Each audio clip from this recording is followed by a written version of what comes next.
As of right now, WrestleMania has just finished its 38th edition. This is pretty astounding when you look back on the story and history of WrestleMania.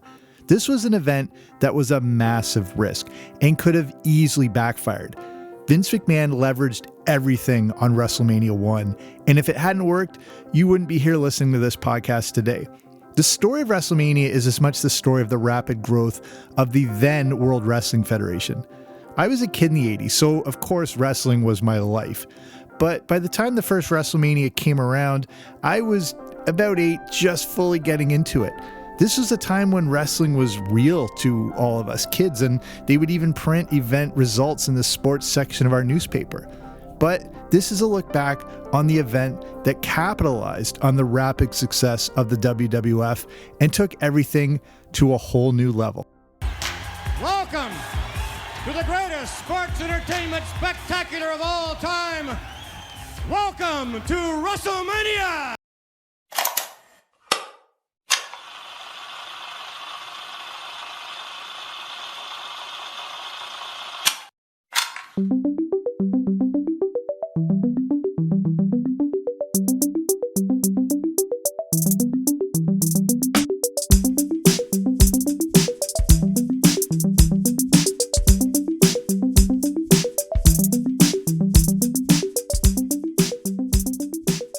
What era of wrestling did you grow up with? If you're my age, it was the Hulk Hogan WWF era. You may be a bit younger and only remember the Attitude Era. Or maybe you were in between eras and got on board during the awful New Generation years. Maybe you came in during Ruthless Aggression and the rise of John Cena. But if you go back further than this, you know the origins of WWE come from the old territory days. And this is an important part of the story of WrestleMania. Back in the 1970s, there was no WWF. There was, however, the Worldwide Wrestling Federation run by Vince McMahon Sr. Wrestling at the time was made up of dozens of different territories. Some notable ones included New South Wrestling, Stampede Wrestling run by the Hart family up here in Canada, World Class Championship Wrestling out of Dallas, World Championship Wrestling, or WCW, out of Atlanta. They would obviously be a prominent organization a few decades later, Mid-South Wrestling out of Georgia, and the AWA. Each territory would stick to itself. Other territories wouldn't cross over to run shows in another territory because they were all fiercely territorial. There would be the odd performer who could go from territory to territory as an attraction. Andre the Giant was the perfect example of this. Since there wasn't any national TV, internet, anything like that, there was no way to see a grand spectacle. The only hope was for him to visit your territory to take on your local champion. This was great for someone like Andre the Giant because he wouldn't wear out his welcome by staying in only one place. But for the most part, each territory had its own homegrown stars. One notable territory was the AWA. They were formerly known as the NWA, not the NWO, NWA, and had a lot of talent such as Mean Gene Okerlund, Jesse the Body Ventura, Wendy Richter, Adrian Adonis, Nikolai Volkov, Jimmy Superfly Snuka, Sergeant Slaughter, among many others.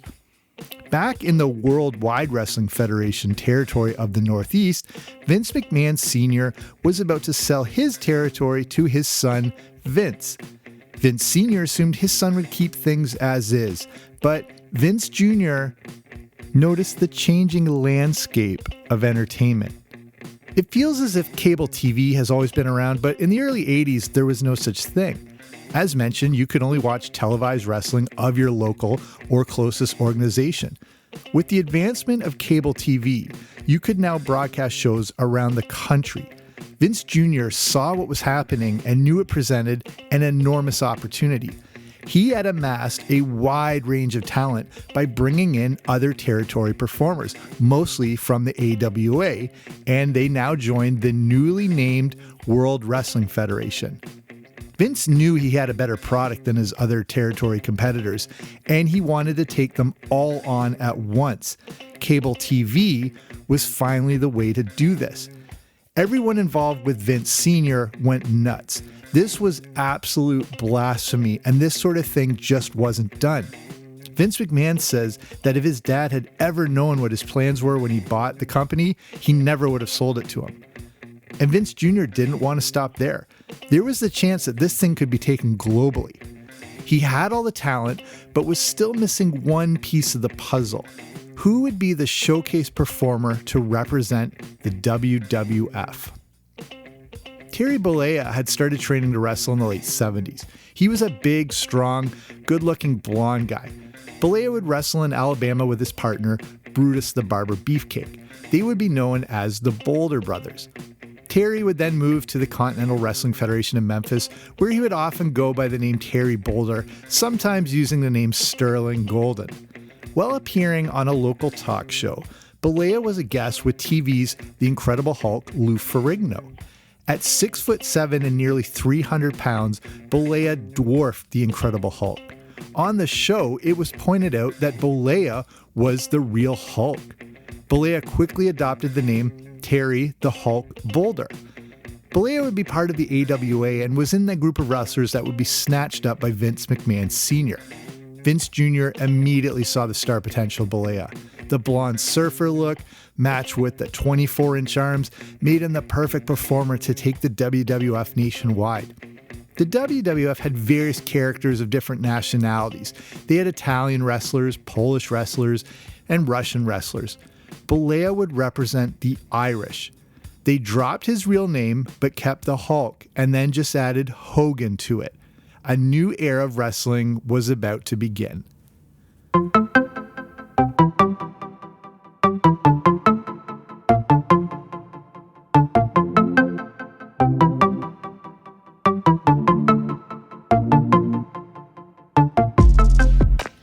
One of the first things Vince McMahon did was put the heavyweight championship belt on Hulk Hogan. He would defeat the Iron Sheik at Madison Square Gardens in 1984. Hogan was larger than life. He was charismatic and a physical specimen that no one had ever seen before. WWF programming was now being beamed around the country, so what used to take years worth of promotion was being done in a few weeks. Kids like me were completely enamored with this real-life superhero, not to mention all these other amazing characters that seemed straight out of the pages of a comic book. Vince McMahon had moved wrestling away from smoke-filled armory rooms into full-blown sports entertainment. Hulkamania was soon running wild, and he was everywhere. He encouraged kids to say their prayers and take their vitamins. He appeared on the cover of Sports Illustrated, which was pretty astonishing for an industry that was ridiculed by the regular sporting world. Vince was right. His product was better, and it would only continue to grow. There's no telling how this might have played out in a different situation, but the further growth of wrestling and WrestleMania as we know it might have come down to a chance encounter on an airplane. Cyndi Lauper was one of the biggest pop stars of the time. On one of her many plane trips was a fellow entertainer, but he came from the world of wrestling. It was the legendary manager Captain Lou Albano. The two hit it off, and it ended up with Albano appearing in Lauper's video for the massive hit, Girls Just Want to Have Fun. Vince had the idea of capitalizing on the explosive growth of another new medium, MTV. The WWF was like an athletic rock show, and it seemed like the perfect marriage. The WWF and MTV would put on joint wrestling shows that had celebrity involvement and would air on MTV Live. It would be dubbed the Rock and Wrestling Connection. The shows were all sellouts and the ratings were astronomical. Two events would make up the pinnacle of the Rock and Wrestling Connection: the Brawl to End It All and the War to Settle the Score. One of the events scored a 10.0 rating, which for a non-network was insanely good. The Rock and Wrestling Connection created storylines from the Girls Just Want to Have Fun video, but brought in a character with the goal of disrupting all the fun: Rowdy Roddy Piper. Now, every big sport and event has its massive showcase of the year. There's the Super Bowl, the Oscars, the World Series, the Stanley Cup. It's the culmination of the entire year. Maybe wrestling should have something similar. Vince McMahon realized this was a no-brainer idea.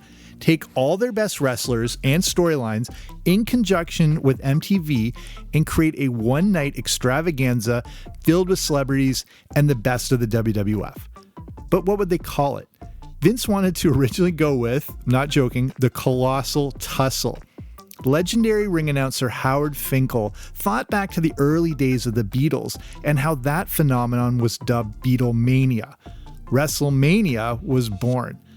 The WWF was running hot, and all of the success had happened in barely a year. Would people be into a grand spectacle, and how are they going to broadcast it? The event would take place in the unofficial home of the WWF, Madison Square Gardens, but they needed to make money on this thing because it was costing a fortune to put on. They could air it for free on MTV and get a massive rating, but that wouldn't recoup the cost. The idea came to use a style broadcasting that had worked for boxing, closed-circuit television. If you're under 30, that name probably means nothing to you, but it was the only way to broadcast the event and make money off it. There was obviously no streaming services back then, no WWE Network. Pay-per-view was still years away. Closed circuit was the only option. Today, the WWE doesn't even use the term pay-per-view. All the big shows, WrestleMania, Survivor Series, Royal Rumble, everything, are considered premium live events, and we can only see them on the WWE Network or Peacock. If this is new to you, again, closed circuit was paying to watch a live broadcast on movie screens, but in sports arenas or big theaters. Would people pay to watch wrestling on TV at a hockey rink and pay quite a lot to do so? How could you control the broadcast? What if it went dead? What if the image was terrible? What if the sound went out? Vince McMahon was gambling a lot on this gigantic wrestling showcase. The costs were getting out of control, and it got to the point of no return. He would put everything into WrestleMania. Not only had he leveraged the entire company to make it work, but unbeknownst to his wife Linda, he apparently mortgaged his house. This was either going to work or Vince would go bankrupt. The company was all in on WrestleMania. But what would be the major draw to hook people in? Hulk Hogan would obviously be the main draw, but what is a great hero without an evil adversary? Rowdy Roddy Piper would be the opponent, but they needed to take it further than that. Along with Cowboy Bob Orton, Paul Mr. Wonderful Orndorff would partner up with Piper. Hogan had Cyndi Lauper in his corner, but she clearly could not wrestle. What could they bring in to get even more eyes on the show? If you grew up like me, there were several can't-miss shows that required viewing each week. Transformers, Dukes of Hazzard, and the A-Team. Lawrence Turode was possibly just as big a star as Hulk Hogan, but we all knew him as Mr. T. Orndorff going around the side rope now. That's Cyndi Lauper. What in the world is going on? Can you believe this? Wait a minute. Hold on. Mr. T over the railing. Oh, no. Here comes Mr. T, ladies and gentlemen. Mr. T to the aid of Cyndi Lauper. He got her out of there. They're inviting him inside the ring. That could be a big mistake. Remember now, the Hulk is totally out of it. The referee is out of it. Mr. T, I don't know anything about his background as a wrestler. He doesn't belong in the ring, James. No, not especially in a two-on-one situation. Not with these two guys. This could be the big mistake. Here's a look. Piper nailed it from behind. Pearl Howard Orndorff. Look at his Orndorff. Piper putting the boots to Mr. T. Wait a minute. The champion, look at the champion. Oh, hell is broken loose, ladies and gentlemen. Champion back on his feet. Oh, Hogan back on his feet. Referee is out of it. Mr. T. Mr. T on his feet. Love hearing the voice of Gorilla Monsoon. But what better way to elevate this wrestling spectacle than by bringing in the biggest action star on TV?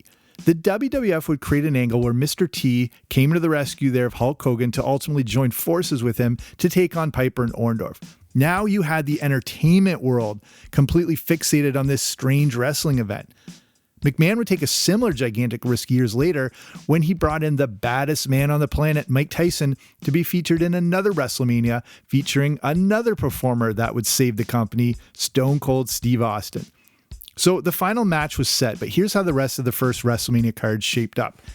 Opening match was Tito Santana versus the Executioner. There's a lot of stories where Santana was borderline threatened by McMahon to set the tone with the opening match, or the entire event could crumble. Then we had King Kong Bundy versus Special Delivery Jones, Ricky Steamboat versus Matt Bourne, Brutus Beefcake versus David Sammartino, son of the legendary Bruno, Junkyard Dog versus Greg the Hammer Valentine, the Iron Sheik and Nikolai Volkov versus the U.S. Express, which was Barry Windham and Mike Rotunda. If you're a wrestling fan, Rotunda would go on to become IRS and is the father of Bray Wyatt. Andre the Giant would take on Big John Studd in the $15,000 Body Slam Challenge, and Wendy Richter would face Liliana Kai. You can see how the use of celebrities in wrestling goes right back to the beginning, but it was more than just Mr. T and Cyndi Lauper. McMahon was pushing this as the greatest wrestling spectacle of all time, so he needed to cover all his bases. Instead of only having the national anthem sung, which was sung by Mean Gene Okerlund, McMahon had America the Beautiful perform before the event because he thought it sounded better. Eventually, they would drop the national anthem and just stick to America the Beautiful to begin WrestleMania, which is a tradition that continues to this day. They would bring in the legendary Ray Charles to sing it. Liberace would serve as a special guest timekeeper. Legendary baseball manager Billy Martin would be the guest ring announcer. The Rockettes would perform. And in a huge deal, the icon Muhammad Ali would be the guest referee. Mr. T and Cyndi Lauper may have been enough, but McMahon went full on with the celebrity inclusion to make sure that on March 31st, 1985, the event had as many eyes on it as possible. Remember, even though it was gaining popularity, pro wrestling was still a very niche attraction. Cyndi Lauper, Mr. T, and the other celebrities would be what drew more eyes to the event, and it was the star power of Hulk Hogan that would keep them there and carry the business forward. You know something, everybody out there, man, they've been seeing me and my main man T for the last 7 or 8 weeks training all over the country, man. California, Chicago style, brother, and in New York City, and all points in between, daddy. And everywhere we've gone, we've been nasty to all our fans and all our little people. And right now, we want to make a formal apology because we got a really big match coming up. About 12 hours from now, Madison Square Garden, WrestleMania that is. Hulk Hogan, Mr. T against Roddy Piper with the skirt, and self-proclaimed Mr. Wonderful Paul Orndorff. We came to Saturday Night Live for one reason, brother. We haven't been eating any food all week. We've been drinking grapefruit juice and eating skinny little chickens. And tonight, my main man T told me if we came to Saturday Night Live, we'd get a laugh. Because this is the best darn show in the whole wide world. Professional wrestling is a funny business. It's easy to call it fake, but predetermined is a more accurate phrase. But back in the 70s and 80s, wrestlers were fiercely protective of the business. They call the act of staying in character kayfabe. Hogan and Mr. T, like you just heard, went on Saturday Night Live just 12 hours before the event in character to promote WrestleMania. The thing was getting so much attention that many were wondering if professional wrestling was in fact real. The other thing wrestlers at the time were very protective of was not letting outsiders in. One of the most adamant about this was Roddy Piper. He hated the fact that a celebrity like Mr. T was going to be wrestling. He hadn't paid his dues and traveled the country learning the craft as they did. Today, it's a regular thing to see celebrities in wrestling matches. In the last few years, we've had Johnny Knoxville, Pat McAfee, Bad Bunny, even Snooki have performed in matches at WrestleMania. Having celebrities at the event was okay in the 80s, but to the wrestlers, not in the match. Piper planned on making it a living hell for Mr. T. He believed that Mr. T didn't appreciate the business.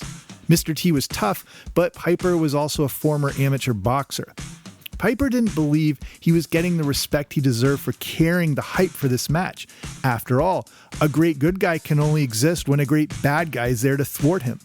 Piper really was the unsung hero of the early days of the WWF and WrestleMania, and over his career, never once got the heavyweight championship. Piper, Orndorff, and Orton also didn't like the direction wrestling was going and heading into this sports entertainment. All of them, especially Piper, wanted to show Mr. T that this was no joke. As the lead up for WrestleMania came, Mr. T was getting cold feet. He was legitimately concerned he would get hurt in the ring. On the day of the event, he was nowhere to be seen.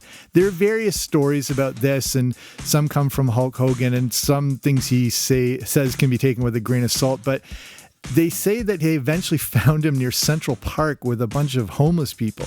Hogan had to reassure him that things were going to be fine and they just needed to get to MSG.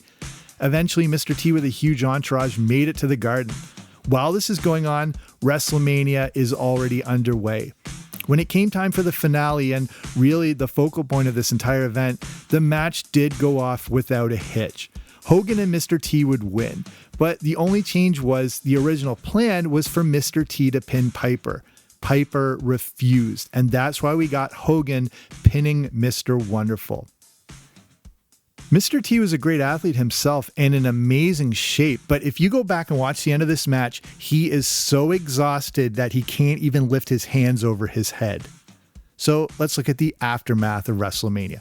Obviously, the event was a huge success. The gigantic risk paid off. There's also another issue I haven't covered yet. This was still the early days of the WWF, and as mentioned, all of this success seemed to have happened within a year. There was no guarantee that this was going to last. It could have very easily fizzled out after WrestleMania, and the wrestlers would just move on to new territories like they always did. Many promoters thought the WWF was a fad. When the idea of a super event came about, some wrestlers were hesitant. Hogan has said that all the other promoters were already pissed off with Vince and Hogan for what they were doing. One promoter had allegedly offered the Iron Sheik $100,000 to break Hogan's leg in that match back in 1984. Having a super showcase may piss them off even more. A lot of the wrestlers were worried that if they worked the WrestleMania event, they would be blackballed from other promotions forever. There was no guarantee this thing would work, and as far as they knew, there would only be one WrestleMania. It wasn't going to be a yearly event or anything like that. But the event was, of course, a success, and the explosive growth of the World Wrestling Federation meant its performers would be well taken care of financially and would never have to go back to the old territory days. In fact, the territory days would fade away. Many would still exist, but the WWF was clearly the dominant promotion. No one could compete with Vince's star power, money, and television distribution. And then there was WrestleMania itself. More than 1 million people purchased a ticket to watch it via closed circuit. I remember it being promoted at the main hockey arena in my city. The place held about 5,000 people and was apparently a sellout. This seemed to be the case all over North America. At the time, WrestleMania would be the most watched closed circuit wrestling event ever. The WWE, WWF has always been vague about their actual numbers, so we don't know if that million is correct. There was a report in the LA Times that said the event made around 12 million on those 1 million closed circuit purchases. Other reports said that it made around 4 million or 8.5 million when adjusted for inflation. But then the event would be rebroadcast in different markets to buy via cable TV. The event also made another 1.1 million in ticket sales at Madison Square Gardens when adjusted for inflation. Who knows the exact final figure? But the fact is the first WrestleMania was a massive success and forever changed the landscape of professional wrestling. Covering the WWF in the 1980s could take weeks. This is more of a quick snapshot of the rapid growth of professional wrestling, culminating in a unique event that continues to this day. WrestleMania remains the granddaddy of them all and the focal point for the entire year. When WrestleMania 1 came around, the popularity of Hulk Hogan and the WWF was only just beginning. The company was going global, and it's amazing to see what it's developed into.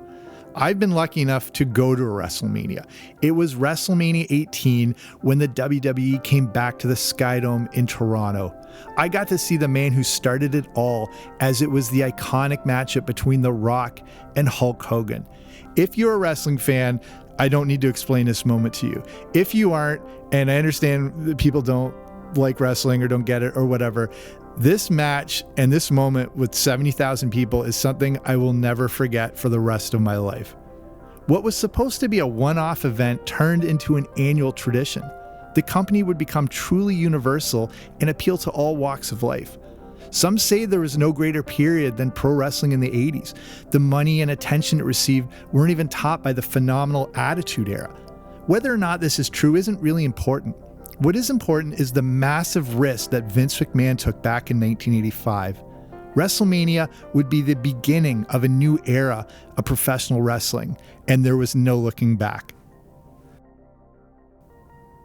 So let's finish it there. Hopefully you like this look back on WrestleMania. And I think everyone is a wrestling fan at some point. And during the 80s, it was impossible to ignore.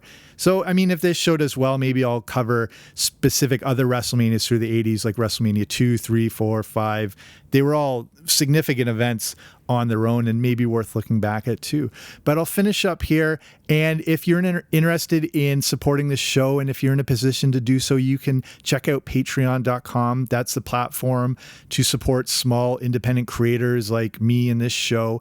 And the difference is, for as little as like a few bucks a month, you get different audio rewards depending on which tier you support. So say the Boba Fett level, that's the Everything 80s Movie Club, where I review all a bunch of classic movies from the 1980s. Then there's other tiers where you get shout outs and bios on this show, where, you know, you get to share some of your favorite things that are heard by thousands and thousands of listeners. I release these episodes early there before they go out worldwide. If you're interested and you want to learn more, just go to patreon.com/80s, so it's patreon.com/80s, or wherever you're listening to this on, there should be a link that'll take you right there. So that's it for me. I'll be back soon with a new episode, and in the famous words of the legendary Billy Red Lyons, don't you dare miss it.